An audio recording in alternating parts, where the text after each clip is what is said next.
bo'lmagan to'qnashuv. Bugun O'zbekistonda Toshkent Humo Arena Mangu Professional Ligasida svatka по правилам профессионального грэпплинга 68 килограмм вазн toifasi. Официальное представление бойцов. Introducing first fighting out of the blue corner. He's 31 years old. He stands 173 centimeters tall. Official weight 68 kilo. His professional record 15 wins, 3 losses, representing Triumph Fight Almaty qalasi Kazakhstan. Here is Azat Maksum.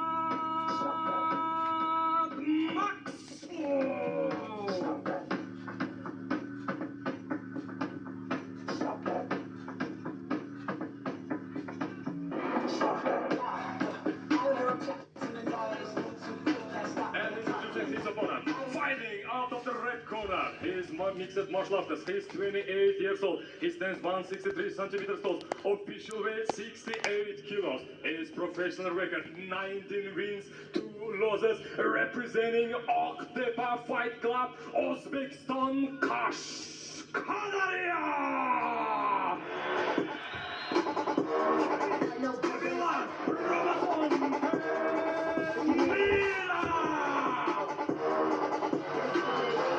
Demak, Ramazon Temirov, Azat Maksum, professional grappling yo'nalishi. Gentlemen, this is a pro fighting, for grappling fights. Remember, no striking, no slam. Okay, put your hands if you want to. Ha, bu qarama-qarshilik o'sha sakrishga qadar davom etadi. Og'riqli uslub yoki bo'g'ish uslub bilan g'alaba qozonish mumkin. Bo'lmasa durang qayd etiladi deya ma'lumot berishdi do'stlar. Demak, birinchi raund start oldi. Bir raund davom etilgan bu joy. Albatta. 10 daqiqa. Agar og'riq uslubi qo'lga olinsa yoki taslim bo'lish belgisi berilsa, albatta qaysidir bir tomon g'alaba qozonadi, bo'lmasa yuqorida aytilgandek durang qayd etiladi. Press konferensiyada Azat Maksum Ramazon Temirovga oyoqlarini ehtiyot qilishni aytgan. Albatta. Ko'ramiz bugun. Ha, bularning UFC'dagi to'qnashuvi amalga oshmadi. Har ikkisi bitta vazn toifasida harakat qilgan edi UFC'da. Lekin Azat Maksum o'sha so'nggi mag'lubiyatidan so'ng UFC rosteridan o'chirildi. Umuman olganda barcha janglarida yaxshi harakat qildi, biroz omad yetishmadi. Maksumga o'sha Tagir Ulanbekov bilan ham ajoyib jang o'tkazgan edi. Umuman Dog'iston kurashiga yetarlicha javob bera oldi deb o'ylayman o'sha jangda. Va mana shunday kurashchi bilan grappling bahsini qabul qilgan Ramazon Temirovga tasanno deb qo'yaman, chunki aynan uning hududida jang qilyapti desak ham bo'ladi hozir, ya'ni o'sha kurashda. Ha, albatta. Lekin Ramazonni o'sha kurashga yaxshigina himoyasi mavjud. Bu yerda faqat himoya emas, balki hujum ham kerak bo'ladi. Ko'ramiz. Birinchi urinish Maksum tarafidan chiqib ketish kerak, big mountga o'tmaslik kerak.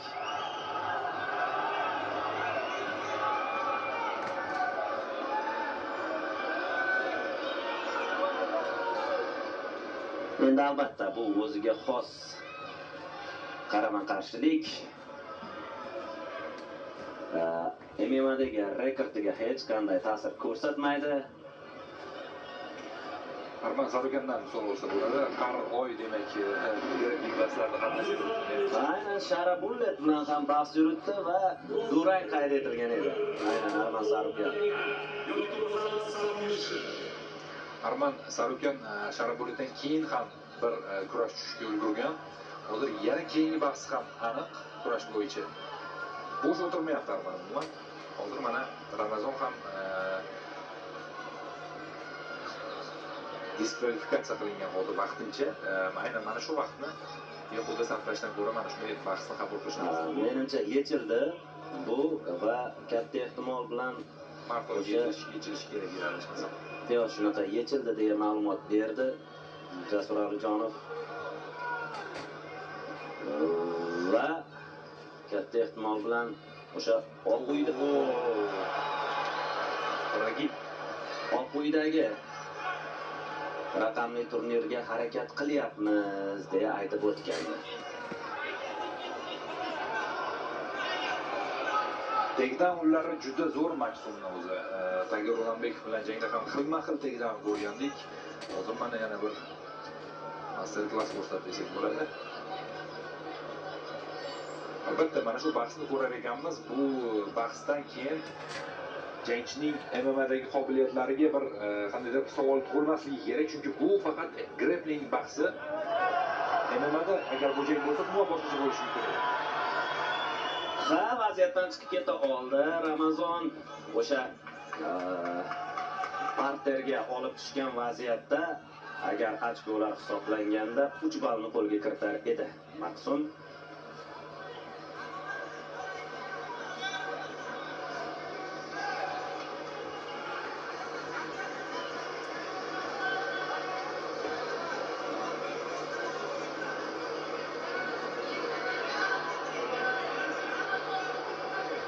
Hozircha imkoniyat qidirishyapti takedownga. Mana bu yerda Maksum oyoqlarini tutib oldi va oldinga boryapti. Chap oyoq to'g'ri o'ng oyoq ushlab olgan ekan. Bahsning deyarli yarim o'rta qolyapti. Oldinda yana 5 daqiqa vaqt bor. Yoki submission yoki og'ritish uslubini qo'llash kerak albatta g'alaba qozonish uchun.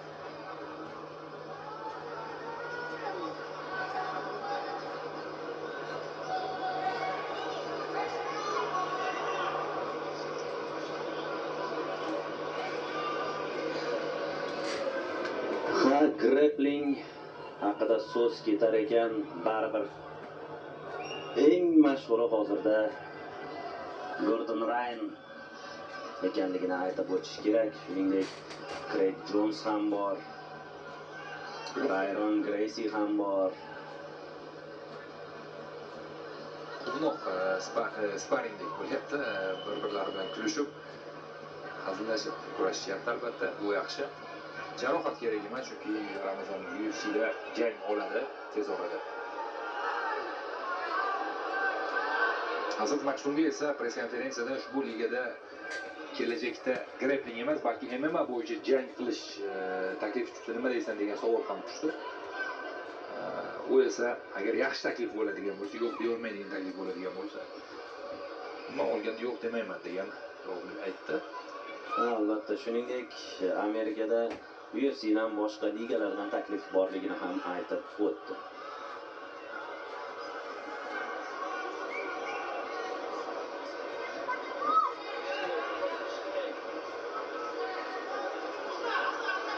Takedownga harakat Maksum tomonidan. Ramazon Temirov yana himoyalanishga majbur.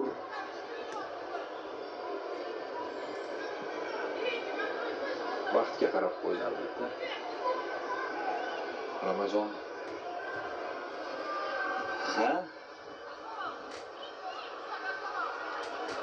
mana bu yerda yaxshi savol. Endi esa nazoratni o'zi ushlash kerak. Bu ketyapti Ramazon. Lekin u qadar qulay emas. Menimcha oyoqlarni tutib olgan, yomon ham emas, lekin to'liq bo'yinga o'tib ketmadi. Qarang, jahl bor.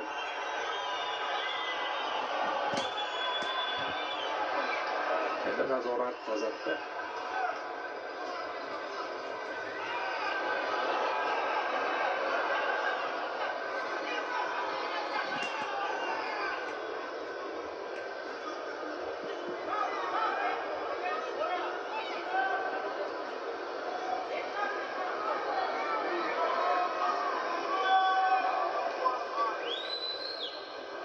Intensiv kurash davom etyapti panjara yonida. 2,5 daqiqa vaqt qoldi. Pozitsiya uchun kurashyapti. Bu ketishda Shohrux submission amalga oshishi juda qiyinga o'xshayapti. Qiyin albatta. Qulay vaziyat bo'lmayapti. Imkon qadar pozitsiyalarni yopyapti Ramazon Temirov va mana bu yerda chiqib ketdi. Mana bu 10 daqiqa. Buni kardiosi boshqa baribir. Bir raund 10 daqiqa.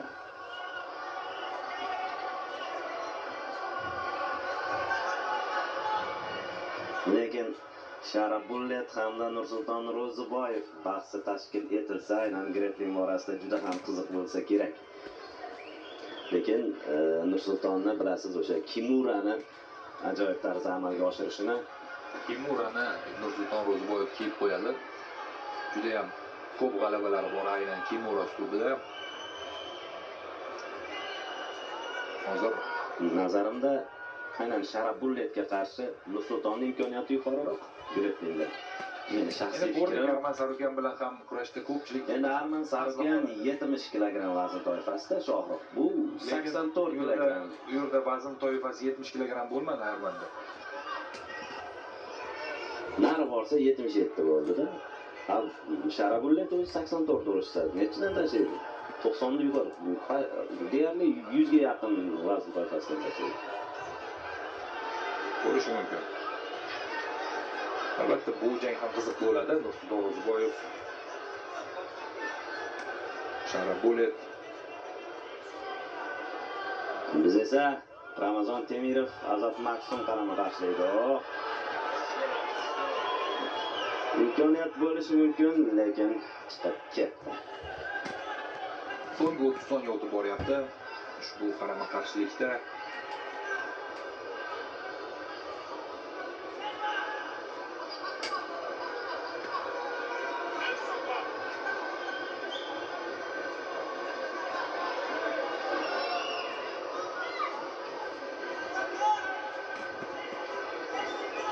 Qulay vaziyatga o'tib ketmoqchi, lekin vaqti yetmaydi. demak, bahs shu bilan deyarli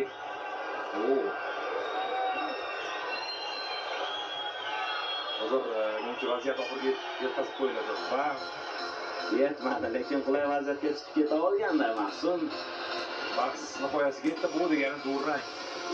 Boy challenge chalindimi? Demak, grappling bahsi durang bilan yakunlanmoqda.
Prof Grappling to'qnashuvi sabab bo'lgani uchun submission bo'lgani yo'q.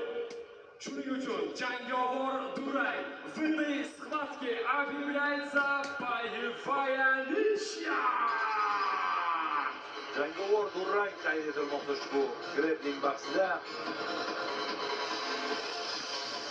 Ha do'stlar, aytib o'tganimizdek, durang qayd etildi. Submission amalga oshmadi. Какие эмоции? Как тебе наш Рамазан?